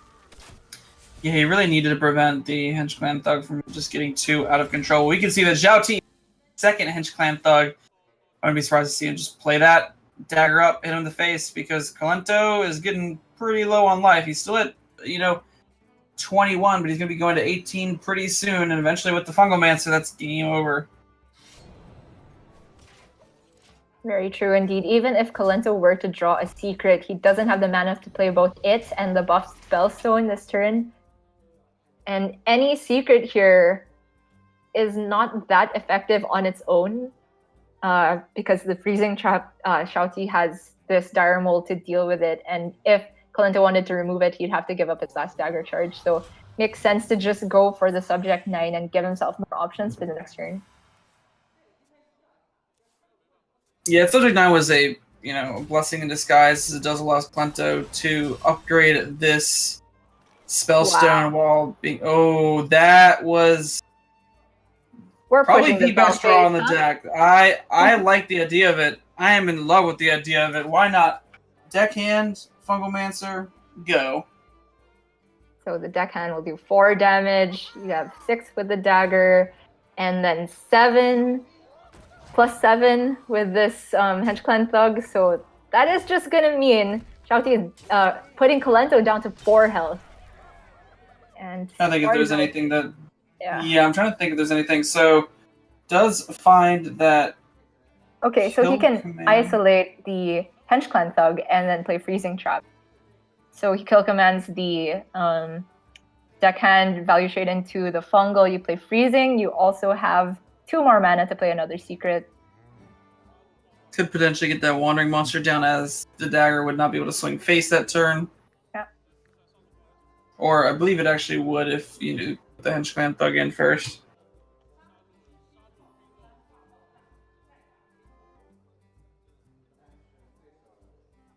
He's just thinking on what's the best way to go about doing this. Is there another alternative line of play, or does it have to be, the isolation play? I like the kill command Wandering Freezing a lot. I think the only punish is charging, and you just saw the deckhand. Going for something like Houndmaster to taunt up your Subject 9 is so weak to Vile Spine. Yeah, I definitely think this is like the only legitimate play. The question is what others fit. I think it has to be that Wandering Monster to make sure. Yeah, is exactly what Kalento goes for. And oof. If you're Shouty, maybe it looks like you want to play down a bunch of flies just to have minions to proc these secrets, but they all die to Explosive Trap. Did you catch the order in which Kalento played the secret? It would have been Freezing first, plus Wandering Monster afterwards. Actually, no. Wandering Monster first, Freezing Trap afterwards. Mm-hmm. So Shouty just gonna test for what the secret is first. Oh, that's a bit unfortunate. That's a really well-statted minion. One of the best 3-drop statted minions. It even makes it so that Kalento can double trade into those minions to clear off the Hench Clan Thug. I don't think he would be inclined to do so because the Freezing Trap still hasn't been procced. But he'll have to face off all these other Fireflies to make sure that they don't proc the Freezing Trap. So yeah, as this graphic is conveniently telling us, Rexar is a 6.7% chance to draw, and that is Kalento's perfect out here. I mean, I think Mossy Horror would also be a pretty decent out, too. You'd be able to clear up the majority of the board, still isolate that Hench Clan Thug from ever being able to attack. But you're right, Deathstalker Rexar would be potentially the next best thing, if not better, because you would start to be able to build those beasts turn after turn.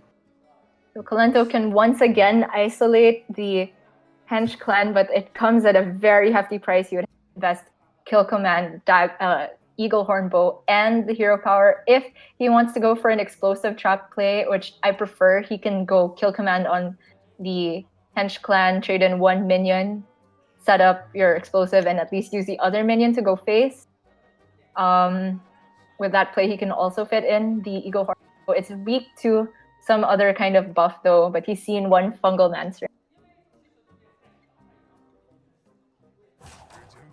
Kalento's in a tough spot here. Really wants to isolate this Henge Clan Thug, and I think he needs to. The question is just how does he go about doing it? Looks like he's just going to go ahead and clean it up right away, get that explosive down. That's another, decent line of play, as it will allow Kalento more breathing space, but 2 dagger swings in the face. The game could just be over. I mean, you say that, but Kalento is threatening 12 damage, 17 with the kill command, 20 with his eagle horn bow, and 22 with the hero power. So he's actually managed to set up counter lethal. Amazing play, and Xiao Ti is now forced to trade off one of the wolves because of it. Unless he wants to not respect explosive trap. And at this point, I think he might have to not respect it if he has any chance of winning the game. Well, okay, what he can do, yeah, this is much better. You trade off one wolf and then use the dagger to proc the other. But then Kalento can Houndmaster and create Haunt to prevent the dagger from giving lethal. That is true, but if Xiao Ti goes wide, could potentially Cold Blood one of the minions, or could draw either SI7 or Biospine for potential lethal outs. The question is, how much damage does Kalento have in the follow-up? 14, 17. This is 19 with kill command and the eagle horn bow. Yeah? Wow! Oh my gosh, this game was really tense. Just checking it again. I'm pretty sure it's just it. Or is he BMing? No, I think it was just double-checking and triple-checking the math. All right. Man, I thought Xiao Ti was so far ahead in that game once the Edwin came down, but Kalento found that amazing play. Make sure that he set up the explosive trap. In the end, the freezing didn't make a huge deal, but it was there to prevent the Henge clan at least a couple turns. And with that one clutch spellstone play, that's 5 mana, create 12 of stats. That's insane. Yeah, it's pretty absurd. And Kalento, gonna go ahead and tie up the series 1-1 right now. I mean, wouldn't expect any less. He does have that favorable lineup into Xiao Ti. And it's looking like we're going to have a close series. I still think Xiao Ti is going to have such a hard time getting his Hunter through, especially with that matchup. I think out of all the matchups, that might have been the one that the Hunter could get through on is the mirror, per se, or at least the mirror of the classes. Yeah, looking at the rest of it, I'm not so certain how the Odd Hunter can outpace the Odd Paladin. I'm not certain if it can beat the healing potential from this even Shaman, which has Hagatha and Lifesteal and the Corpse Takers. So Xiao Ti, it's an uphill battle, but I think that game was very, very close and well played by both sides. And I hope to see that they maintain the same level of level-headedness. Yeah, I definitely like that as well. I think Xiao Ti was just one more impactful draw away from taking that game. But unfortunately for him, he kind of just fizzled out towards the end. But right now, Kalento's got that even Shaman and Odd Paladin. 2, decks that have fallen off quite a bit in the metagame, if they're, even widely considered in the metagame right now, as not many people do bring them. And Xiao Ti's got, what I would consider to at least have never been in the metagame in that Odd Hunter. Yeah, and I want to bring a little attention to this Odd Paladin list from Kalento. I think it looks pretty similar a couple months ago, where you're still running that one Stormwind champion. There's no techs like Giggling Inventor and Blood Knight, as some people have been running. And I wonder what the reasoning for building it this way was for Kalento. But that is going to be the deck running into, I'd say, a really good matchup either way. Odd Rogue hates this matchup more than anything. Yeah, I think it was already you saying that Kalento just said,